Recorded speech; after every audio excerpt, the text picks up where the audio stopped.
Pamokos pabaigoje mokiniai kviečiami atsakyti į kelis klausimus. Tai pamokos refleksija.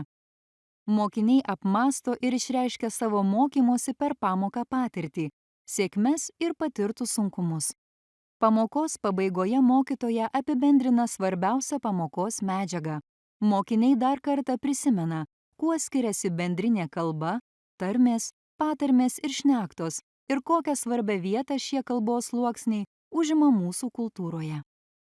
Tai dabar, jeigu taip pabandytume apibendrinti tą pamoką, ar tapo galbūt aiškiau ir aišku, kas ta tarmė, patarmė, šnekta, visa ta tarmių klasifikacija? Ar jinai aiškesnė tapo? Taip, ir šiandien susipažinom su kokia šnekta? Taip, pietinių šiauliškių, taip, daug plačiau. Gerai, tai norėčiau šiaip pažiūrėti, šiek tiek pareflektuoti su jumis labai trumpai, tai kurios užduotis galbūt buvo labiausiai įdomios ir įtraukė jūs? Šita, kur kūrybinė. O kas joje labiausiai patiko? Mokinių refleksija leidžia mokiniams pažinti savo mokymosi būdus, stiprybes ir sunkumus. Tai prisideda prie mokėjimo mokytis kompetencijos ugdymo. Refleksija turi didelę reikšmę ir mokytojai. Leidžia pažinti savo mokinius ir atrasti tinkamiausius būdus ugdymo organizavimui, diferencijavimui bei pastolių taikymui. Man asmeniškai buvo labai įdomu mokytis apie lietuviškas tarmes ir atpažinti, kaip jas atskirti, kokie jų skirtumai yra ir tiesiog buvo labai įdomi pamoka. Man, galima sakyti, tas pats, dar patiko dirbti grupėse, susipažinti su ta kalba tokia išskirtinė labiau, patiko visokiausios veiklos, patiko žiūrėti, kaip kiti daro tas veiklas, visi darė skirtingai, tai šiaip buvo smagu sužinoti, kaip kitiems irgi sekėsi. Nes tiesiog leido kiekvienai grupiai skirtingai atsiskleisti ir tiesiog buvo visiškai laisva tema. Ir buvo labai taip pat įdomu žiūrėti, ką klasiokai parengė ir galbūt tas toks laiko limitas buvo kaip azartas, viską greitai padaryti, bet taip pat labai smagu. Man tas pats kaip ir Kotrynai. Šiaip man patiko ir ta pirmoji dalis, kur reikėjo perskaityti tekstą, vaikščioti į skirtingus stalus ir atlikinėti visokias kitokias skirtingas užduotis.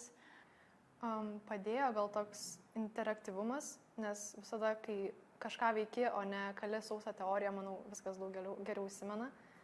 Ja, man asmeniškai sunku yra atskirti tas tarmes, tai šita pamoka be abejo padėjo kaip ir jas labiau skirti, ypač žemaičių šnekti tarmę. Taip, tai iš tikrųjų klasę pažįstu jau 4 metus. Ir visada labai norisi išbandyti kažką naujo ir kadangi studijose taip pat susipažinau su universaliu dizainu, norėjau ir tas žinias pritaikyti pamokoje. Tai kadangi klasėje tikrai įvairovė vaikų yra ir jų yra labai įvairių, su įvairiais sunkumais ir ne tik, ir poreikiais, tai labai norėjosi išbandyti ir pasižiūrėti, kaip ta pamoka galėtų atrodyti kitaip. Tai iš tikrųjų buvo taikyta ne vienas metodas, daviau namų darbą, kurio metu jie turėjo pasidomėti, likus 2 savaitėm maždaug iki pamokos, senelių ir tėvelių, iš kur jie yra kilę, ir pasižiūrėti, kokių galbūt tarmiškų žodžių pavyzdžių, sakinių ar pačių žodžių galėtų jie prisirankėti. Tai iš tikrųjų užduotis labai patiko, vaikus įtraukė, jie šitas 2 savaitės konsultavosi, ateidavo su tais pavyzdžiais, parodydavo, paklausdavo, ar tinka.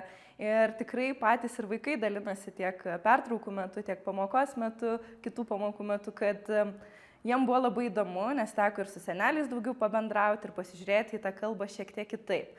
Tai ir pamokoje matyti, kad vienoje iš dalių vaikai ateina prie tos interaktyvios lentos, pasako tą pavyzdį, galbūt šiek tiek ir pakomentuoja, ką reiškia, jeigu tai tikrai yra visiškai kitoks žodis, nepanašus į tos bendrinės kalbos. Ir iš tikrųjų kažkaip matėsi, ir kai jie ėjo visi prie tos lentos, jie jautėsi labai svarbus, nes kiekvieno pavyzdys yra įdomus, svarbus, parodomas, pažymimas ir atkreipiama į dėmesį. Taip? Tai man atrodo, jau vien tik tai šita dalis buvo labai įtraukianti mokinius į pamoką ir šiek tiek galbūt netgi ir supažindinama, taip, apie ką mes čia kalbėsim, su kuo mes čia susidursim ir tai, kad ta lietuvių kalba yra labai labai įvairi. Tai va, kitas metodas, kuris iš tikrųjų irgi mačiau, kad labai vaikams patiko, tai buvo karuselės metodas. Tai klasėje buvo 6 stalai ir mokiniai dirbo grupėse. Vėlgi galėjo pasirinkti, ar nori dirbti individualiai, ar nori dirbti grupėse. Tai klasė, aišku, labai norėjo dirbti grupėse, jiems smagu dirbti grupėse. Išsitraukė jas lapelius su spalvomis, susiskirstė ir tada keliavo kas 5 minutės prie stalo atlikti vis kitokių užduočių. Tai manau tai, kad buvo tam tikras judėjimas, pamoka nebuvo vietoje, jie turėjo nuolatos sekti laiką, atlikti užduotis, pasiskirstyti galų gale vaidmenimis, taip, ten buvo atsakymo lape. Tai jiems tai labai patiko, labai norėjo jie eiti ir prie kitų užduočių, gal šiek tiek kažkoks ir azartas atsirado, taip, atlikti kuo greičiau tas užduotis, pasigilinti.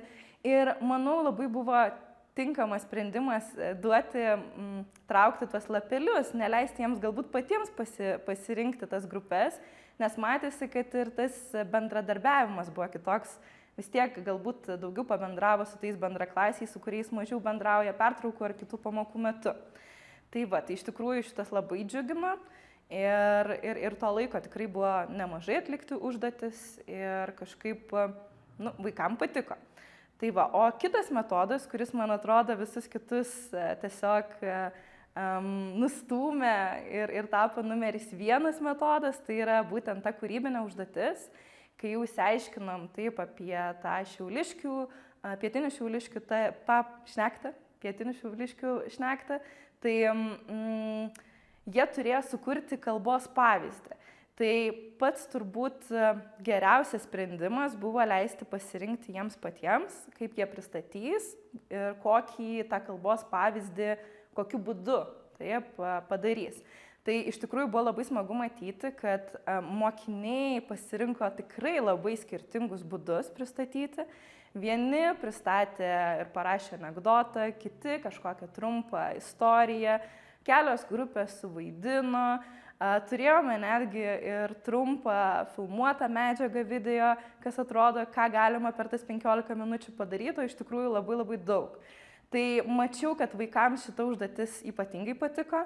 Taip pat galbūt buvo ir toksai momentas, kad jie galėjo išeiti iš klasės. Taip, nebūtinai reikėjo toj klasėje daryti kažkur čia kamputį. Tai buvo irgi ta laisvė, kas liko prie stalų, kas ant sėdmaišio atsisėdo, apsitarinėjo, kas išėjo už klasės ribų, taip, čia 1. aukšte. Tai mačiau, kad irgi labai patiko ir labai įsitraukė.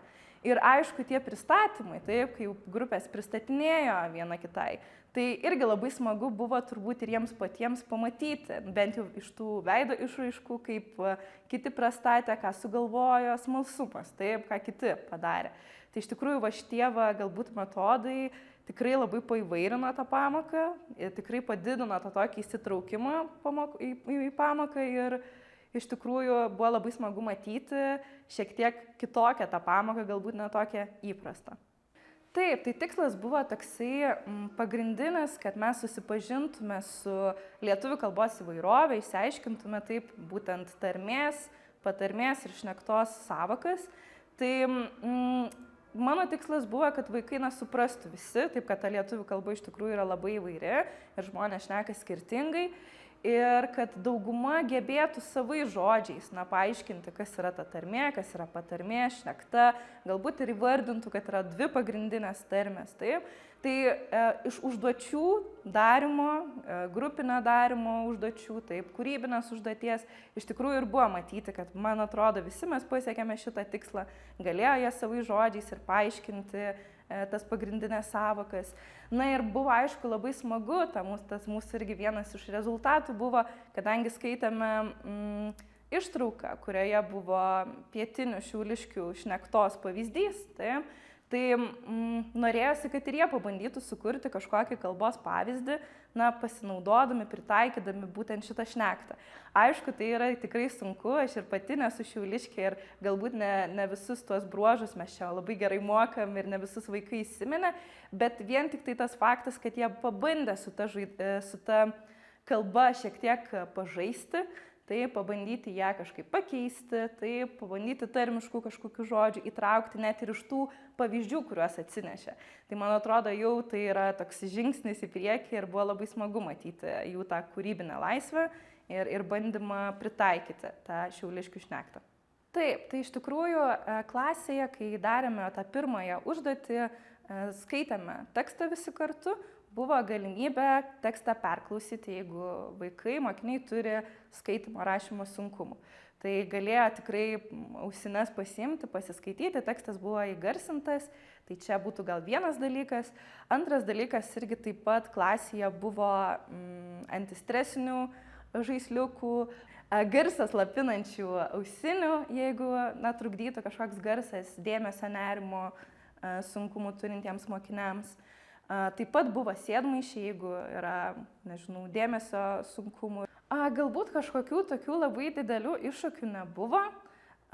Vienintelis dalykas, aišku, kadangi dar yra to tokio neįpratimo daryti tokias pamokas, užtrunka ilgiau pasiruošti. Bet aš kažkaip manau, kad tai yra tiesiog įgūdis, kuris gali būti lavinamas ir išlavintas. Ir kuo daugiau bus padaryta tokių pamokų, kuo daugiau aš pati pabandysiu padaryti, vis paprasčiau ir bus. Tai šitose pamokose tikrai pirmą kartą ir pati taikiau karuselės metodą, man pačiai buvo įdomu pasibandyti. Ir manau, kad kitą kartą ir patys vaikai jau pamatė, kad yra toksai metodas, būtų gal mažiau šiek tiek to chaoso ir jau žinotų tą visą struktūrą, kaip reikėtų dirbti. Taip, tai čia jeigu šitą būtent metodą komentuojant. O jeigu apie tą kūrybinę užduotį, tai iš tikrųjų galvojau, kad čia bus iššūkis, daug mąsčiau apie tai, kad ar pakankamai laiko, ar per mažai laiko. Tai iš tikrųjų vaikai labai nustebino ir buvo labai smagu matyti visą tą veiklą ir kad to laiko tikrai pakako ir pavyko atlikti tą kūrybinę užduotį. Tai būtų turbūt iššūkis toks pagrindinis, kad kol kas reikia šiek tiek daugiau laiko pasiruošti pamokai.